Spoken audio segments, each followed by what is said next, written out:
اما بعد فاعوذ باللہ السمیع العلیم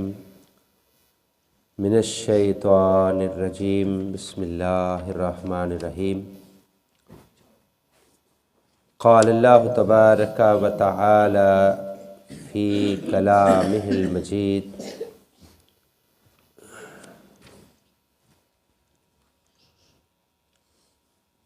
فاستجاب له ربه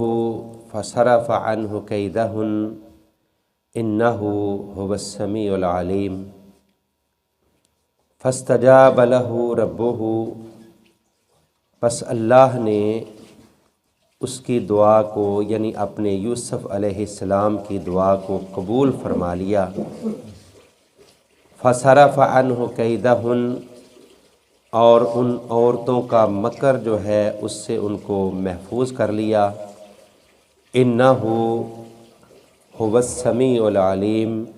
بے شک وہ سننے والا علم والا ہے۔ گزشتہ آیت میں گزرا ہے کہ اللہ کے نبی حضرت یوسف علیہ السلام نے حالات کو جب دیکھا اس وقت پھر اللہ سے دعا کی کہ اے میرے اللہ، وَإِلَّا تَصْرِفْ عَنِّي كَيْدَهُنَّ أَصْبُ إِلَيْهِنَّ وَأَكُن مِّنَ الْجَاهِلِينَ، کہ اگر تو نے مجھے ان عورتوں کے مکر و فریب سے نہ بچایا تو میں ان کی طرف مائل ہو جاؤں گا اور میں جاہلوں میں سے ہو جاؤں گا۔ تو اللہ فرماتے ہیں ہم نے اپنے پیارے نبی کی دعا کو قبول کر لیا۔ ثم بدا لهم من بعد ما رأوا الآیات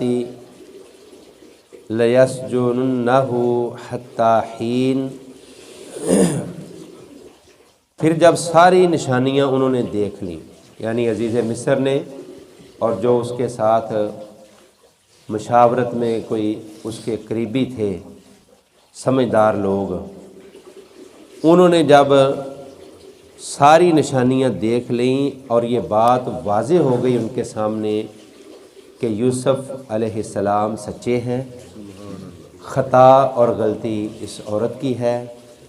اور پھر اس کو یہ کہہ بھی دیا کہ تو اپنے اللہ سے اپنے گناہ کی معافی مانگ لے۔ جب یہ سارا معاملہ ہو گیا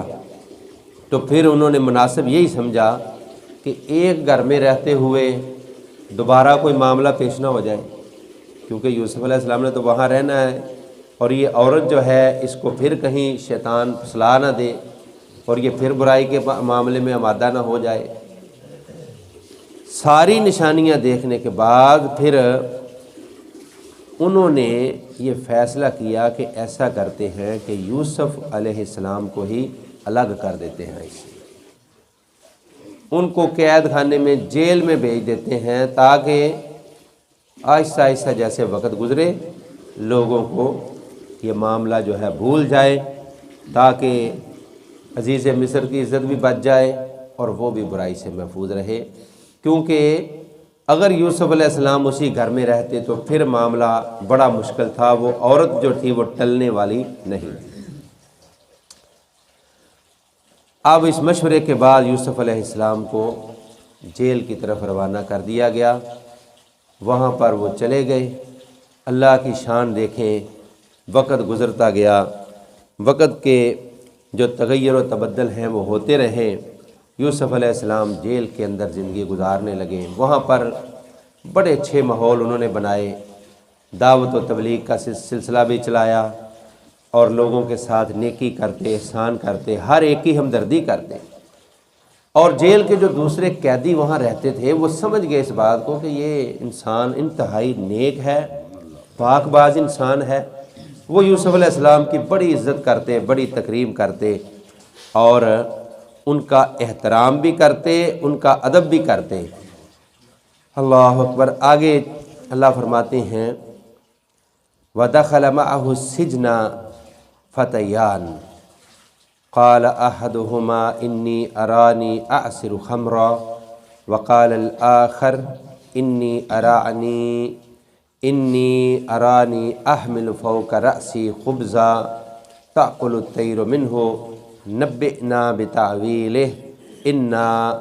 نراک من المحسنین۔ اب جیل کی زندگی چل رہی تھی، وقت گزر رہا تھا، 2 قیدی ایسے تھے، رات کو ان کو ایک خواب آیا، ایک کو خواب آیا کہ میں شراب جو ہے وہ نچوڑ رہا ہوں، تیار کر رہا ہوں، پلا رہا ہوں۔ دوسرے کو خواب یہ آیا کہ میرے سر کے اوپر روٹیاں پڑی ہوئی ہیں اور روٹیاں میں نے اٹھائی ہوئی ہیں، پرندے اوپر سے آتے ہیں، روٹیاں اٹھا اٹھا کر کھا رہے ہیں، لے کر جا رہے ہیں۔ اب انہوں نے صبح اٹھے تو یوسف علیہ السلام سے بات کی کہ نبئنا بتاویلہ، اس خواب کے بارے میں ہمیں بتلائیں، انا نراک من المحسنین، ہم دیکھتے ہیں کہ آپ نیک آدمی ہیں، اچھے انسان ہیں۔ تو اچھے لوگوں سے ایسی باتیں شیر لوگ کر دیتے تھے تاکہ پتہ چلے کہ کیا معاملہ ہے۔ حضرت یوسف علیہ السلام نے ایک بات کی، انہوں نے کہا کہ دیکھو ابھی جو کھانا تمہارے پاس آئے گا نا، وہ کھانا آنے سے پہلے پہلے میں تمہیں تمہارے اس خواب کے بارے میں بتا دوں گا۔ ذالکما مما علمنی ربی، یہ وہ باتیں ہیں جو خواب کی تعبیر سے یا علم سے اللہ نے مجھے دی ہیں، یہ میرے اللہ نے مجھے عطا کی ہیں۔ اور انی ترکت ملت قوم لا یؤمنون باللہ وہم بالآخرۃ ہم کافرون، میں ایسے دین کو یا ایسی قوم کے دین کو نہیں مانتا کہ جنہوں نے جو حقیقت ہے اس کو چھوڑ دیا ہے اور اللہ پر بھی ایمان نہیں رکھتے اور آخرت پر بھی ایمان نہیں رکھتے۔ یوسف علیہ السلام نے ان کو ساتھ ساتھ دعوت دین کا سلسلہ بھی شروع کیا ہے۔ وہاں پر فرماتے ہیں واتبعت ملت آبائی ابراہیم و اسحاق و یعقوب، میں تو پیروی کرتا ہوں اپنے آباء و اجداد کے دین کی، ابراہیم اور اسحاق اور یعقوب علیہ السلام جو میرے آباء و اجداد ہیں۔ ما کان لنا ان نشرک باللہ من شیء، ہماری شان کے لائق نہیں ہے کہ ہم اللہ کے ساتھ کسی کو شریک بنائیں۔ ذالک من فضل اللہ علینا، یہ اللہ کا ہمارے اوپر فضل ہے، وعلی الناس، اور لوگوں پر بھی اللہ کا فضل ہے۔ ولکن اکثر الناس لا یشکرون، اور لیکن اکثر لوگ جو ہیں وہ شکریہ ادا نہیں کرتے۔ اب یہ باتیں یوسف علیہ السلام ان کو دین کی بھی ساتھ ساتھ بتا رہے ہیں۔ اب ساتھ ساتھ توحید، پتہ تھا نا کہ وہ جو قید کے اندر ہے نا، وہ مشرک لوگ بھی تھے نا وہاں پر اکثریت کے ساتھ، کوئی بتوں کو پوج رہا ہے، کوئی ان کے آگے التجا کر رہا ہے، کوئی ان کو کہہ رہا ہے یا ہمارے معبود ہماری مشکل حل کر دے، مشکل سے نجات دے دے، جیل سے چھڑا۔ یوسف علیہ السلام ان کو سمجھاتے رہتے ہیں، اور دعوت تبلیغ کا کام ہر مشکل وقت میں اللہ کے نبی کرتے رہے ہیں۔ حضرت یوسف علیہ السلام نے جب ان کے حالات کو دیکھا تو اس وقت اللہ کی توحید کی ان کو دعوت دی۔ ایک بات یاد رکھیے، اللہ کی توحید ایک بنیادی چیز ہے۔ اگر انسان لاکھ نیکیاں کرتا ہے اور اللہ کو وہ معبود برحق نہیں مانتا، اس کے ساتھ کسی اور کو بھی شریک رکھتا ہے، تو اس کی ساری نیکیاں جو ہے وہ برباد ہوتی جائیں گی، کیونکہ جو اللہ کے ساتھ شرک کرتا ہے، ان اللہ لا یغفر ان یشرک بہ ویغفر ما دون ذلک لمن یشاء، اللہ فرماتے ہیں کہ شرک والا گناہ میں کبھی معاف نہیں کرتا، اس کے علاوہ اگر کوئی غلطی خطا انسان سے ہو جاتی ہے تو میں وہ ساری کی ساری معاف کر دیتا ہوں، میں اس پر قادر ہوں۔ اگر بغیر توبہ کے کوئی مشرک بندہ مر جاتا ہے تو اللہ فرماتے ہیں کہ اس کے اوپر جنت میں نے حرام کر دی ہے، یہ جنت میں داخل نہیں ہو سکتا۔ آپ سارے حالات کو سامنے رکھ کے یوسف علیہ السلام اپنے ساتھیوں سے یہ کہہ رہے ہیں، تبلیغ کر رہے ہیں، توحید بتا رہے ہیں، یا صاحبی السجن ارباب متفرقون خیر ام اللہ الواحد القہار، اے میرے ساتھیوں مجھے یہ بات بتاؤ، کیا الگ الگ جو تم نے معبود بنائے ہیں جی، الگ الگ، جیسے آج بھی لوگوں نے الگ الگ اپنے مشکل کشا بنائے ہوئے ہیں، مشکل کشا حاجت روا بنائے ہوئے ہیں، کوئی حضرت علی کو کہہ رہا ہے آپ مشکل کشا ہیں، کوئی سیون والے بزرگوں کو کہہ رہا ہے جی آپ حاجتیں ہماری پوری کر دیں،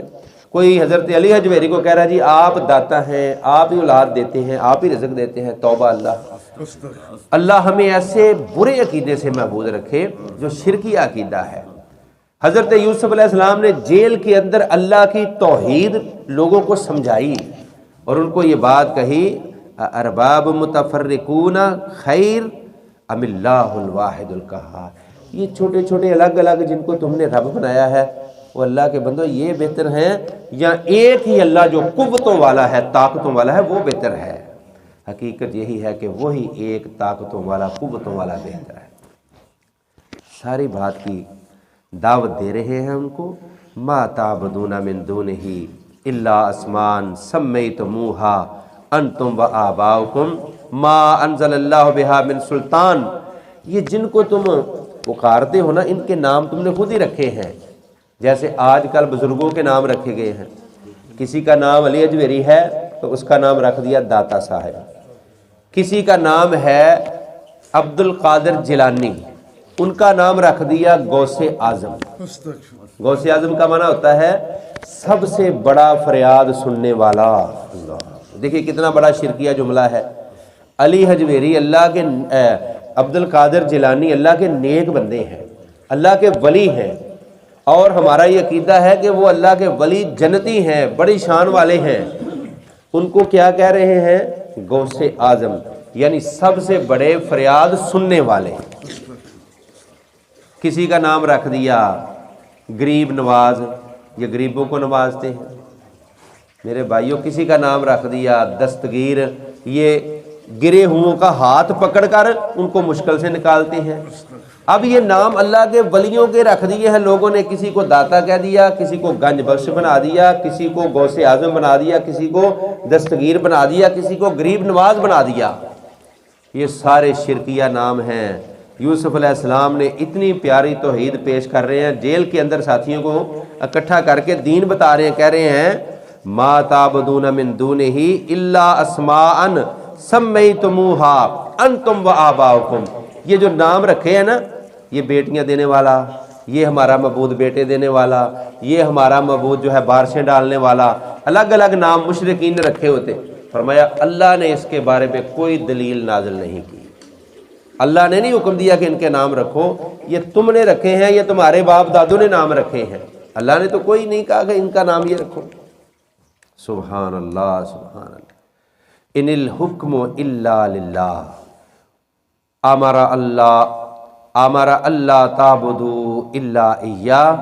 ذالک الدین القیم ولکن اکثر الناس لا یعلمون۔ یوسف علیہ السلام نے اتنی توحید سمجھائی، اتنی توحید سمجھائی، فرمایا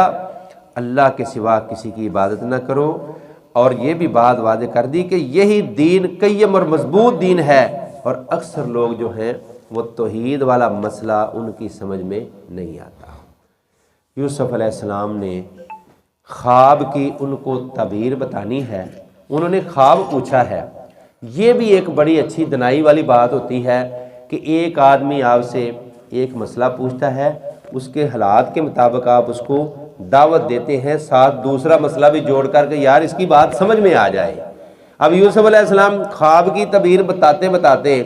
توحید کی اتنی مضبوط ان کو دعوت دی ہے، اور ان کو یہ کہہ دیا ہے کہ ساری مشکلیں حل کرنے والا، مصیبتوں سے نجات دینے والا، پریشانیوں دور کرنے والا، دکھوں سے اطمینان دینے والا، اور ساری مشکلات کا جو حل ہے وہ صرف اور صرف اللہ کے ہاں ہے، اللہ کی بارگاہ میں ہے، اور کہیں نہیں ہے۔ تو اس لیے میرے بھائیوں، خواب کے بارے میں پہلے بھی عرض کر چکا ہوں کہ ہر خواب جو ہے وہ کسی کو نہیں بیان کرنا چاہیے، عام لوگوں کو۔ جیسے ہمیں خواب آتا ہے رات کو، صبح اٹھ کے لوگوں کو سناتے ہیں، گھر والوں کو سناتے ہیں۔ اگر برا خواب آ گیا ہے نا، کوئی ڈرانے والا خواب ہے، وہ کسی کو بیان نہیں کرنا چاہیے۔ اگر اچھا خواب آیا ہے کہ بھائی میں ماشاءاللہ جا رہا ہوں عمرہ کرنے کے لیے، یہ بڑا اچھا خواب ہے، میں بھی اللہ کے گھر میں مدینہ شریف میں پھر رہا ہوں، یہ بڑا اچھا خواب، ایسا خواب اپنے کسی اچھے ساتھی کو، اچھے دوست کو سنا دینا چاہیے۔ عام لوگوں کو خواب نہیں اپنے بتانے چاہیے۔ ڈرانے والا خواب آ گیا، خوف ہے اس میں، بڑا ڈر ہے، تو صبح اٹھ کے وہ لوگوں کو بتا رہا ہے، نہیں بتانا چاہیے۔ اللہ کے نبی صلی اللہ علیہ وسلم نے منع فرمایا جس کو کوئی ایسا خواب آئے ڈرانے والا، وہ اٹھے تو اپنی بائیں طرف اس طرف 3 مرتبہ ایسے تھو تھو تھو کر دے 3 بار، اور اعوذ باللہ پڑھے اور سائڈ کو تبدیل کر کے وہ سو جائے، انشاءاللہ اس کا کوئی نقصان اس کو نہیں ہوگا۔ تو یوسف علیہ السلام نے خواب کی جو تعبیر ان کو بتائی ہے وہ انشاءاللہ پھر کل کے سبق میں چلے گی۔ اللہ ہمیں عمل کی توفیق عطا فرمائے، پھر بات لمبی ہو جائے گی، کل انشاءاللہ پھر یہ خواب جو ان کو بتایا ہے نا اس کی تعبیر وہ اس کا ذکر کریں گے۔ الحمد